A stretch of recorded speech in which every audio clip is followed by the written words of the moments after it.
ज्या मार्केट यार्डमध्ये रोज कोटींची उलाढाल होत असते, याच मार्केट यार्डात कोटींचा फसवणुकीचा प्रकार सध्या समोर आलेला आहे आणि हा प्रकार आत्ताचा नसून गेल्या जवळपास 5 ते 6 वर्षांपासूनचं हे सगळं प्रकरण आहे. यामध्ये भरडले जात आहेत ते इथले जे काही अडते आहेत, व्यापारी आहेत, हे सगळे भरडले जात आहेत आणि मुळात हे सगळं ज्याने केलं तो माणूस सुद्धा इथलाच अडतेदार आहे. त्यामुळे कुठेतरी आता दोन्ही बाजूंनी घुसमट इथल्याच व्यापाऱ्यांची होतीये, जे यामध्ये पीडित आहेत त्यांची होतीये. थोडी नाही तर जवळपास 100 ते 120 कोटींचा हा सगळा फ्रॉड आहे आणि हा फ्रॉड नेमका कसा झाला हे इथल्या जे व्यापारी आहेत, ज्यांचे पैसे या सगळ्यामध्ये अडकलेले आहेत, त्यांच्याशी बोलून जाणून घेणार आहोत. तुमचं नाव काय आणि नेमका हा फ्रॉड कसा झाला? माझं नाव सुधाकर कृष्ण जोरंगे. मी जवळजवळ 20 वर्षापासून इथं कांद्याचा व्यवसाय करत आहे आणि आमच्या शेजारीच अनिल दिनकरराव देवडे हे आडते म्हणजे मोठे व्यापारी, यांच्याकडे साधारण 2017 पासून आमचे 100 लोकांचं त्या फंड या स्वरूपात त्यांनी पर हेड चालू केला आणि प्रत्येकी 500 रुपये ह्याप्रमाणे प्रत्येकाकडून त्यांनी एक माणूस ठेवला, ते शेखर देवडे ह्या नावाचा. रोज तो कलेक्शन स्वरूपात 500 रुपये घेऊन जात होता. असे 100 मेंबरचे आमचे, कुणाचे 5 नंबर, कुणाचे 4 नंबर, कुणाचे 2 नंबर, अशा प्रकारे 120 लोकांचे अशाप्रमाणे 500 रुपयेप्रमाणे हे रोज कलेक्शन होत होतं. असं करून साधारण 5 वर्ष आम्ही हे पैसे भरले. 2017 साली आमची सुरुवात झाली की ह्या अनिल दिनकरराव देवडे यांनी काय सांगितलं की साधारण 2-3 वर्षानंतर ना आपले मोठी रक्कम होईल, त्याचा परतावा चांगला मिळेल, माझ्याकडे 500 रुपये स्वरूपात तुम्ही पैसे जमा करा, हे आम्हाला असं सांगितलं. आणि असेच आता आमचा व्यापार हा सगळा विश्वासावर चालतो, त्यामुळे आम्ही विश्वास ठेवून त्यांच्यावर विश्वास ठेवून केले. 2017 नंतरनं लॉकडाऊन झालं. लॉकडाऊनच्या परिस्थितीत ते आम्हाला रोज सांगायचे, आम्ही पैसे मागायला सुरुवात केल्यानंतर ते म्हणले आता पुढच्या महिन्यात देऊ, पुढच्या वर्षी देऊ, असे एक 2-3 वर्ष आम्हाला ते रोज टाळाटाळ चालू केली आणि आता ते पैसे आम्हाला देत नाही आहेत. असे 100 जण आहेत आमचे की जेणेकरून हा मोठा आकडा कमीत कमी 100 कोटीच्या आसपास जाईल. पहिल्यांदा तुम्हाला परतावा मिळाला होता का या सगळ्या पैशाचा? नाही, 2017ला चालू केले, त्यानंतर परतावा म्हणजे असं कुणाला गरजच पडली ना की त्यापोटी लोक त्यांच्याकडून बाबा 2% हिशोबाने पैसे घेत होते आणि ते 1-2-3 वर्ष देत पण होते. त्याच्यानंतर जे बंद झालं, मोठा जसा आकडा निर्माण झाला तसं ते नंतर पैसे मिळाले नाहीत. या सगळ्यामध्ये त्यांनी नेमकं काय सांगितलेलं होतं? हे पैसे ते स्वतःकडे गुंतवत होते की आणखी कुठे एखाद्या कंपनीत किंवा कुठे शेअर्समध्ये कशात गुंतवत होते असं सांगितलं? नाही मॅडम, त्यांनी जाणीवपूर्वक फसवणूक केली की रोज 500 रुपये पर हेड देऊन म्हणून असे कोणाचे 4, कोणाचे 5, कोणाचे 10 असे. माझे स्वतःचे 6 होते, मी रोज 3000 रुपये भरत होतो.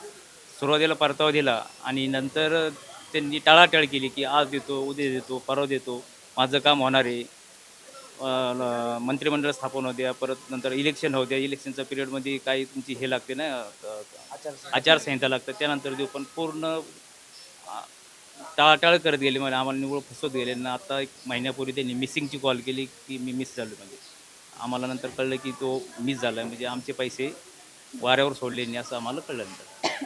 म्हणजे ही जी व्यक्ती आहे ती याच ठिकाणी त्यांचे गाळे आहेत, ते या गाड्यावरती येत नाहीयेत का? नाही त्यांचे गाळे इथं भाड्याने दिल्यात आणि ते पाहत नाही. मोठा व्यापार असल्यामुळं त्यांच्याकडे कोणी म्हणजे असं ऐसं दाखवत नव्हतं. आणि आता ही मिसिंगची तक्रार नेमकी कुणी दिली आहे त्यांच्या फॅमिलीने दिली, मुलांनी आणि मिसेसने दिली. 9 तारखेला दिली. आता महिना झाला, अजून ते आहेत पण ते दाखवतच नसते मिसिंग झाले.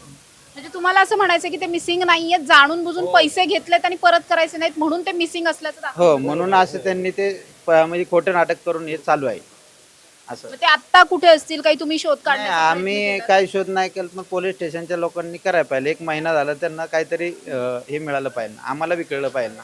तुम्ही पोलीस कंप्लेंट केली आता? आम्ही पोलीस स्टेशनला गेलो होतो, आम्ही अर्ज पण केला, पण आम्हाला असं सांगण्यात आलं की तुमच्याकडं पुरावा नाही आहे, म्हणून आम्ही पण एक अर्ज दिलेला आहे की त्यांच्याकडं. पुरावा नाही याचा अर्थ त्यांनी तुम्हाला कधीच पैसे जमा केल्याची काही रिसीट वगैरे असं कधी काहीच दिलं नाही रिसिट नाही दिली, पण त्यांचे सगळे रेकॉर्डिंग आहेत. त्यांनी आम्हाला मेसेज पाठवलेले, आमच्याकडे मेसेज आहे की तुम्हाला आम्ही एवढं देणे, थोड्या दिवसांनी देऊ, आज देऊ, उद्या देऊ, महिन्याने देऊ, पुढं काम होते अशा पद्धतीने देऊ म्हणतात, पण दिले नाही. पण या व्यक्तीवरती इथल्या सगळ्याच व्यावसायिकांचा किंवा तुम्ही जे म्हणताय 100 जवळपास तुम्ही लोकात यांचा विश्वास कसं काय संपादन केलाय? बाजारातली व्यक्ती मोठी असल्यामुळं ते अशी व्यक्ती करेल असं वाटत नव्हतं, पण नंतर आम्हाला जाणीवपूर्वक कल्पना झाली की यांनी आपली घोर फसवणूक केली म्हणून. या पैशांचं नेमकं त्यांनी काय केलंय हे काही तुम्हाला अंदाज आहे? नाही, आम्हाला अंदाज काहीच लागून पण नाही दिला आणि ते सांगत पण नाही. कारण कारण तो त्यांचा व्यवसाय फार मोठा होता. लसणाचा रोज 10-5 गाडी ते विकायचे, बटाट्याचे 10-5 गाडी विकायचे. त्यामुळे आणि 20-30 वर्षापासून संबंध होते. हे मैत्रीच्या पोटी सगळे लोक एकत्र होऊन हे मैत्रीतनं पैसे गोळा होत होते. वेळेला आमच्या विश्वासामुळे काय होतं, लोकांनी पैसे दिले, पण जसे जसे थोडी मोठी रक्कम झाली तसं ते म्हणजे थोडंसं त्यांच्या बोलण्यातनं जरा वेगळं आलं, ते पैसे मिळायला वेळ लागला. बरं, आता तुमची या सगळ्यावरती मागणी काय? आम्हाला एवढंच म्हणणं आहे की आम्हाला न्याय मिळावा. आमच्यासारखे छोटे छोटे म्हणजे सगळेच मोठे नाहीत, छोटे छोटे व्यापारी आहेत. कुणी कष्ट करून रोज 500 रुपये भरलेले आहेत. अशी काय मोठी एक कधी रक्कम कुणी दिलेली नाही आहे. हे सलग 5 वर्षे भरलेले आहेत. त्यामुळे आमचं एवढंच आहे की मागणं मीडियाला न्याय मिळावा आणि त्यातून त्यांनी वाचा फोडावी. पण या सगळ्या प्रकरणात जसं तुम्ही आधी म्हटलात की पुरावा नसल्यामुळे कुठेतरी तुम्ही बॅकफुटला आहात सध्याला. तुमची बाजू स्ट्रॉंग करण्यासाठी कुणाला भेटणार आहात, कुणाची भेट घेऊन? आम्ही आता सुरुवात पत्रकार बंधूंनाच केली. नंतर आम्ही पालकमंत्री त्यांना एक आम्ही निवेदन देणार आहे आणि कमिशनर ऑफिसला एक निवेदन देणार आहे. नक्कीच या सगळ्या प्रकरणात जर तुम्हाला न्याय मिळाला नाही तर मग पुढची भूमिका काय असेल? आम्हाला न्याय व्यवस्था आणि मीडियावर किंवा यांच्यावर वाचा फुटावा, न्याय मिळावा. कुठेतरी मिळेलच ना, ह्यातून काहीतरी मार्ग निघेलच ना, मार्ग निघावा असं आमच्या अपेक्षा आहे. नक्कीच आपण बघतोय की जवळपास 120-125 कोटींच्या आसपासचा अंदाजे हा सगळा घोटाळा आहे. 100पेक्षा जास्त लोकांनी या सगळ्यामध्ये पैसे गुंतवलेले आहेत आणि ज्या अनिल देवडेंकडे हे पैसे गुंतवलेले होते ते देवडे गेल्या अनेक दिवसांपासून या लोकांना भेटलेले नाहीयेत, यांच्या संपर्कात नाहीयेत आणि गेल्या काही दिवसांपूर्वी त्यांच्याच कुटुंबियांनी ते मिसिंग असल्याची तक्रार जी आहे ती याच मार्केट यार्ड पोलीस ठाण्यामध्ये दाखल केलेली होती आणि त्यानंतर खरं तर हे सगळं प्रकरण समोर आलं.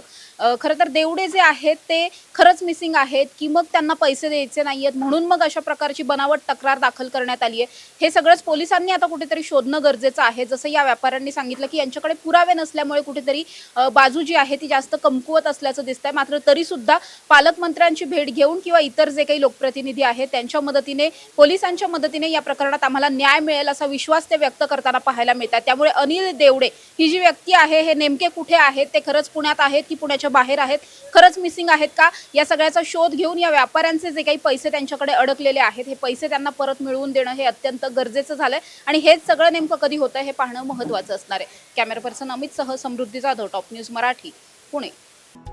चाटे स्कूल प्री प्रायमरी पासूनच करून घेतं फाउंडेशन पक्क करण्याची तयारी. म्हणूनच चाटे शिक्षण समूहाच्या कित्येक विद्यार्थ्यांनी घेतलीये करिअर मध्ये उंच भरारी. 2025-26 या शैक्षणिक वर्षाकरिता आपल्या पाल्याचा आजच प्रवेश घ्या.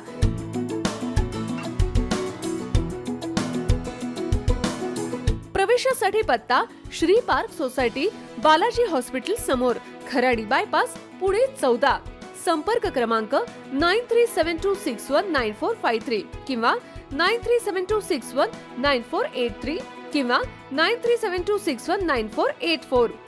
फाउंडेशन उत्तम, प्रगती सर्वोत्तम. Chate foundation, no tension.